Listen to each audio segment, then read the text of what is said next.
Welcome to the Inside Texas Football YouTube channel powered by InsideTexas.com. It's Tuesday, it's the afternoon. That means it is recruiting intel time.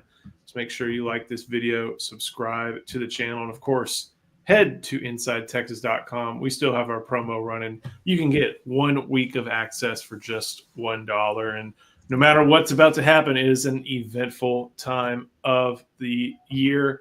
We got, recruiting. We've got the 2025 class signed, but there have been some interesting develops, not just as far as like individual 2026 prospects, but as far as, maybe some new rules that our coaches are able to take advantage of. And also 2026 prospects are at all-star games these days. Texas has some signees down in San Antonio, but they also have some future prospects. And one of them, Justin, I don't know if he's participating in this one or the other one, but he posted yesterday planning on dropping some news with On3's Hayes Fawcett soon. That's the both of y'all guys know a lot about this recruit. He's the top running back, maybe in the country, definitely in the state of Texas, and that is Forney's Javian Osborne. What do you expect that announcement to end up being, Justin? Yeah, I don't want to totally spill the beans on Mr. Osborne because he is very good to us at Inside Texas. But I'm anticipating a top schools list simply because, Charlie's been all over this. He talked to him less than a month ago, maybe a couple of weeks ago, and he was starting to think about his spring visits and some of the places he wants to see on an official capacity. Texas and Michigan are getting those trips. Those are the two schools. Those are the ones that are separating from the pack. I feel like they're doing that a little bit each time we talk to his family. It's Texas, Michigan. It's going to be one of those kind of battles. But he was at the Under Armour Next game last week. Flashed a little bit, didn't do a whole lot, but he was one of the only juniors that actually got to play, and so he really enjoyed that. He enjoyed kind of going through that and getting to experience that. I know his dad was fired up and really happy for him. But, yeah, we weren't expecting a commitment, especially when that tweet come out, because we know Javian pretty well, and we know that this thing's going to go into the spring. And I wouldn't be surprised if we saw a decision probably in the summer, maybe even late summer before the beginning of his senior year. I think he's mentioned that before, but not to spill too much. But I do anticipate a top schools list. And I don't know what the order is going to look like, but Texas and Michigan are at the top. Charlie, what are some of the things that, when you think about all the rules that are changing, and we're going to get into that, this timeline seems like the normal one. You fight for those visits for junior days, for spring ball, and then you fight for those official visits. And we're going to find out who Javian Osborne plans to see pretty soon, it sounds like. Yeah, definitely. Look, it's key. You want to get a kid on campus as much as possible. Right? You want to show them all the nice things. Somewhere like Texas, you get them on campus. I'm sure it's going to be after the playoffs, but you can talk about the recent playoff success that you just had. Hopefully, it ends with a ring, right? You can definitely talk about that. But it's huge. Anytime you get kids on campus, with all the new rules and all the new changes going on, man, you got some schools who probably on the road are recruiting right now. I guess we're going to talk about a little later, who are out there telling kids, hey, you can come be a part of this program and help turn us around. But in the meantime, you got also these kids are looking at teams that they get to see on TV right now. Like, I hear you talking, Coach Belichick, right? I know you can talk about your Super Bowl wins with Tom Brady, but I'm going to college. I want to see what team can help me develop and get to that next level. So it's going to be interesting to see what happens with as far as all the official visits and coming up in the spring and junior days. It's going to be fun to see. I know coaches are reaching out to these kids in their DMs right now, trying to get them, hey, can you commit to come to junior day right now? So we got to find out when that is.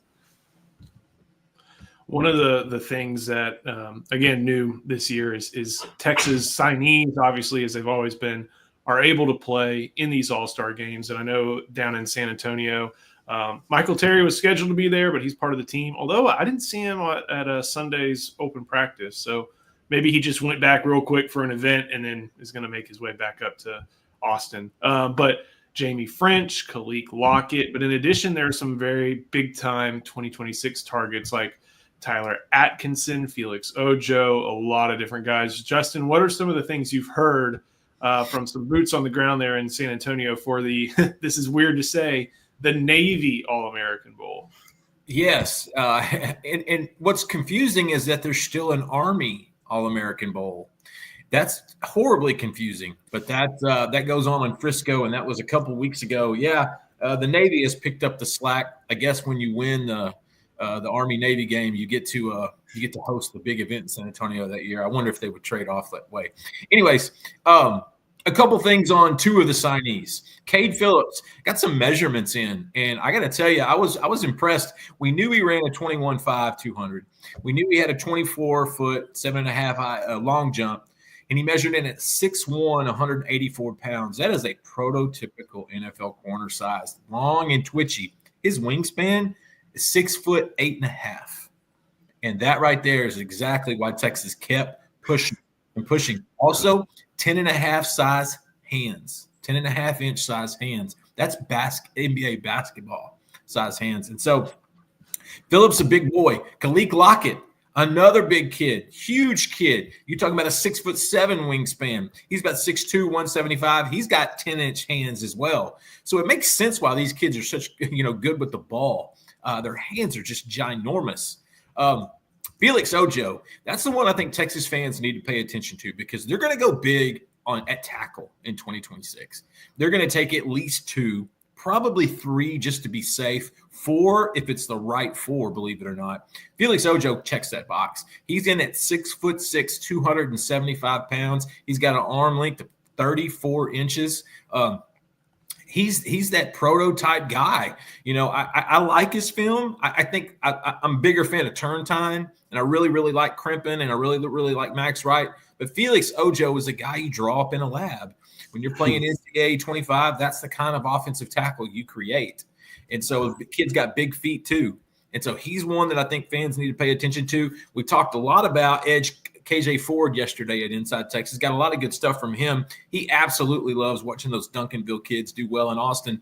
But on the other side of the edge is Jamarian Carlton. He's there. That's the Central Texas kid out of Temple. You're talking 6'4.5", 230 pounds. And let me tell you something. I'm going to stop because Coach Williams knows a lot more about this cat with 10-inch hands and 6'10" wingspan. And so that's just a little tidbits. What else do you got, Coach? Man, you talk about a big athletic specimen. Like, I know they must have a pipeline in Temple, right? They create defensive ends who wear number 11, right? Because he's in the same mold of Taquan Graham, but way more athletic, right? This kid's a really good player on the basketball court too, and it shows on the football field. But got this chance to see him in person play Duncanville, and when I saw him chase down the quarterback from Duncanville, I was like, wait a minute, that's unreal. Five-star quarterback from Duncanville. A 5-star quarterback, that just doesn't happen. Come from the other side and chase him down. Unbelievable. Speaks to his athletic ability. But, man, you talk about a great kid who's right down the road from Austin, which really would probably play a key factor in his recruitment, being close to family. But, man, you talk about a kid who can really get out there. I saw a couple of clips of him at practice down there at the Navy game, man, just showing his athletic abilities. Like, he's just a complete freak. I love the kid, man. He just has a demeanor about him. He's all serious, but, man, it's the type of kid you want. It's also one of those things. I remember talking to him at some of the junior days and summer events, and maybe it's changed, but I don't think he realizes how good he is. You talk to a lot of recruits, and even at a often visited school like Temple, that makes good playoff runs and has produced, All-Americans, Torian York, Taquan Graham's in the NFL, Quentin Johnston is in the NFL. Like there are great players who have come out of Temple to where that coaching staff, and I know it's kind of been a succession plan with that coaching staff. Charlie, you know better than I do. But still, that's a program that knows how to deal with recruiting, deal with coaches. And it just didn't seem like he knew just how good he was going to be. And I think On3 has him within the top 50. Yep. Obviously he's at this Navy All-American Bowl. So really quality player. Teams are going to be beating down the doors in Central Texas, making stops at that Buc-ee's on I-35 just to come check him out and try to get their word in, but it should be a very interesting one. The thing you want to also know about Temple, their assistant coaches are insanely qualified. They've got assistant coaches on that staff that have been head coaches at the college level. They understand recruiting. They understand the process, and that's why I think Temple winds up putting out D1 kids on a regular basis too. Fun fact about Temple, one of the few east-west football fields I've ever seen. And, normally you line them north-south, but that is one of the – it's a really cool – about that. It's a really cool stadium, but Yeah. when it is cold there, it is cold. It gets you feel like you're in the Arctic North. Coach knows. Coach knows. Before we get into anything else from the All-Star games, any last-minute notes, maybe from check-in was yesterday. They're just now doing a little bit of popping. They're just now doing a little bit of practice right now. And so the best thing for the fans right now is to go to InsideTexas.com. Charlie and I are working on an Intel post right now. We're going to have some more of these measurements and stuff included in our Intel post. So just come check us out, and we hope to have a little bit more for you guys tomorrow as well. The game's on Saturday or Friday? I think Friday. One of those two. Saturday. A lot of these guys, whenever they are finished with that game, if Texas is still playing, they're going to come try to practice. So they'll be making that short drive. I wouldn't be surprised if guys like Jamie French and Khalid Lockett already are packed up for the semester and ready to head. I think Jamie's already moved to Austin, actually. Right. So just an easy one. Before we get into recruiting rules, I like this one. It's a good one from C. Gaddis, and I'm trying to think. This would be class of 28 guys? Yeah, because he's saying underneath it's soon to be sophomores because actually your incoming high school freshmen are now going to be 2029s if you're getting a new season. So I think he means the 2028s. Gaddis, that's a great question, but I needed a little bit of prep. Because I can think it's the 28s, but not. I mean, I need a few minutes. Like, is there one name you know of? Have you heard of one name? Yeah, J.D. Edwards. I go see KJ Edwards' little brother, who's already about 5'10", 170 pounds, really fast, really aggressive, really twitchy. I go see him with no offers. 2 hours later, when I left the school, Texas A&M offers him. He is going to have double-digit offers, just like his older brother, KJ. But I think that's cheating because it's East Texas. And those are always going to be on the back of my head when we're talking about on the radar. But there's some really good ones, man. There's some really good talent. I'm trying to think. That's something, Gaddis, I might come back on a story for that, just for you. If you'll come see me at Inside Texas, I might put one of those together because I need to do a little bit. We try to keep up with the 26s. And then the next class with the 27s. And we got to keep our eyes on those 28s.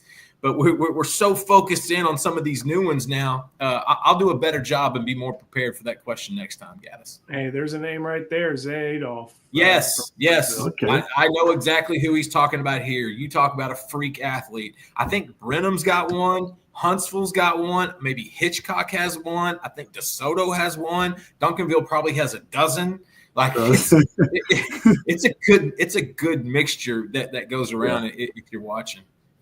Before we keep on going, got to show some love to our sponsor. And for this one, it is game time. Let me get the banner up. Guys, if you are looking to go to the Cotton Bowl, or if you're watching and looking to go to maybe when the Horns play basketball tonight against Auburn, that'll be an interesting one. And you know what I mean when I say interesting. Make sure you head to Game Time. I cannot find it. Wow. Okay. No, I found it now. I was looking in the wrong spot. Make sure you head to Game Time if you're looking to get into the Cotton Bowl, if you're looking to get into the Moody Center, if you are looking to get into, well, not AT&T Stadium, but again, a Saturday afternoon wild card game at NRG Stadium, a tradition unlike any other. You need to go to Game Time, use the Game Time app, or head to gametime.co. Use a promo code ON3 and get $20 off your first purchase. You get to see what your ticket, the view from your seats looks like. You get the all-in pricing, so you're not surprised by $150 worth of fees at the very end, and it is the easiest way to buy and sell tickets. So again, $20 off your first purchase if you use the code ON3, ON3, at gametime.co or using the Game Time app. Terms obviously apply. And Justin, tell me what time it is. Game time. There we go. I'm having to borrow a computer right now, so I'm not logged in on all my other places. But I think, if you're watching this, you're on college football Twitter or social media or, obviously on Inside Texas, and you've seen head coaches out on the road. It's not new to January, because in years past we had in-home visits right before they signed in February. It's a relic of the past. January used to be a busy in-home season. Now, instead, we have coaches. I don't know if they're making in-homes, but they're on the road. We're getting high schools at this point.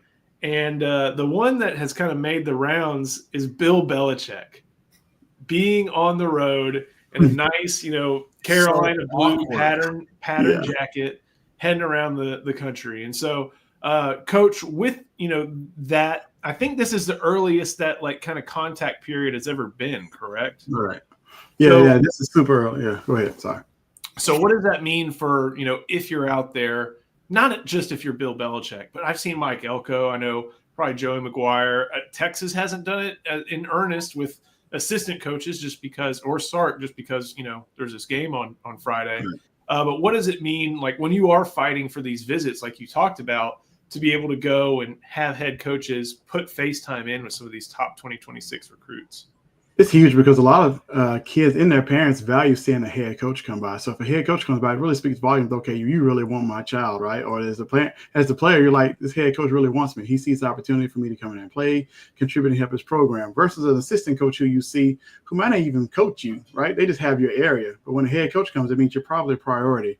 And so seeing these head coaches on the road, trying to build relationships with these high school coaches and these players, it's huge, right? Because you just want to you want to look at these kids, get a really good measurement, see how tall are they, how big are they, and they're actually going by and saying, maybe we don't want this kid as well. It's being honestly eyeball test. About it. Yeah, the eyeball test is huge. And so, but it's huge, right? Because it really stands out, especially for Bill Belichick trying to get himself out there in this realm. Everybody knows him, what he did with the Patriots, but it's totally different in this realm because does he really relate to the kids, right? The kids got to find that out. Right, and everybody's gonna be nice to meet him. Maybe want a picture and an autograph, but does he relate to me? Can I see grandpas and uncles and dads are gonna love him? But also, I can relate to 6 of these. Like that's also part of it too. If he doesn't walk into a school with 6 Super Bowl rings on, what are we doing here? Yeah, I haven't seen the rings. As a Patriots fan, look, I would love it, but we're all of them, and be honest about it. Say, look what Tom Brady gave me as a gift for coaching him all those years. He would just have to show 4 of those for that. But that's a different conversation.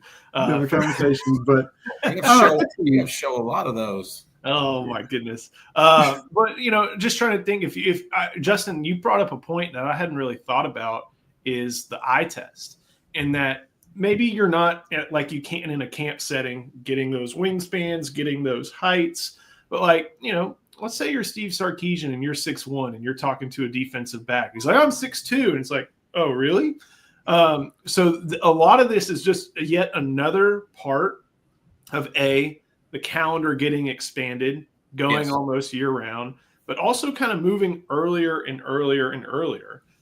To where maybe teams start making determinations about individual players based off measurements here now in January that they would have had to wait until, they would have a junior day, but you get to do it a little bit earlier and also see how they interact at their schools now.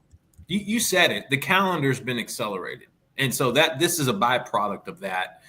Coaches have always done the eye test when they go up to see you. Nick Saban is known for it because Nick Saban will not only grab your hand in a handshake, he'll grab your wrist, he'll look at your arms, he'll look at the back of your traps. He's going to look here, he's going to look at those feet. He's going to see how big your feet are.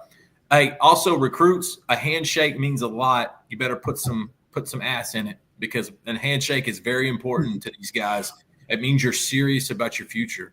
But it's perfect for, a D lineman like a Chase Sims at Richmond Randall that, Texas went after last cycle. And I've seen him listed at 6'3" and 6'4". When you go meet him, you learn he's not that big. And that's what a lot of this does. Now, Texas is, synonymous for taking their time.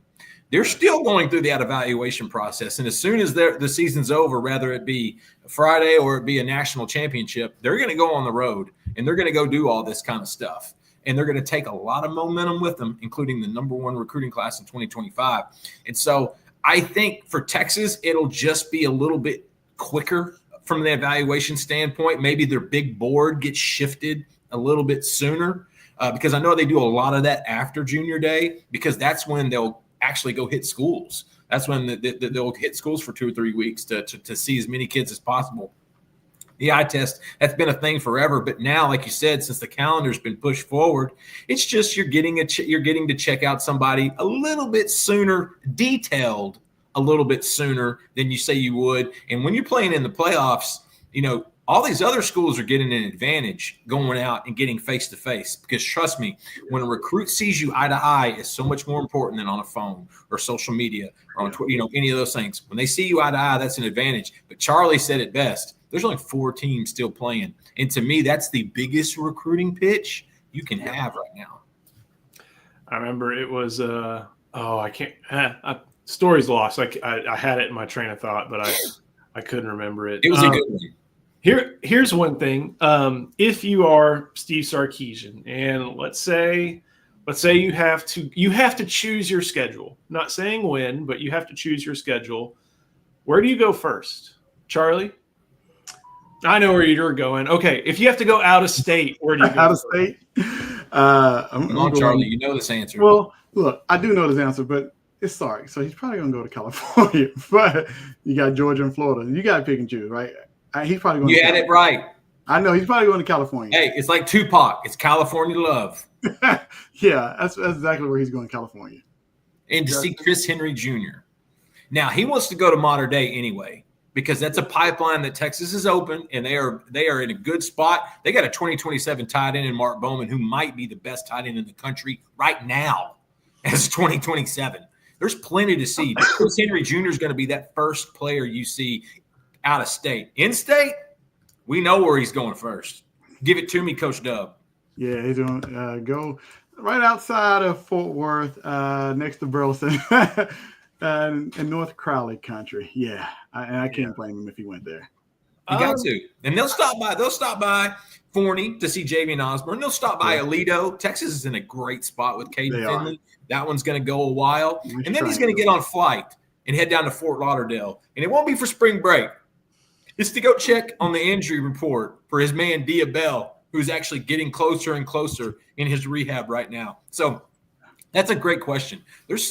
I'm telling you, if you're a Texas fan, this next year is going to be a lot of fun in recruiting, because again, Texas will start slow. That's kind of how the process goes. They'll do their junior days. You'll see 7-on-7s. There'll be camps. Then spring ball is going to hit. You're going to have every weekend. You're going to have recruits coming in to watch scrimmages to see how the program operates. Texas is still going to do what they do, but this year they're bringing back-to-back semifinals, potentially a national championship run, and they're coming off the #1 class in the nation, which really does resonate with kids. And something we have talked about a lot this season, specifically this fall.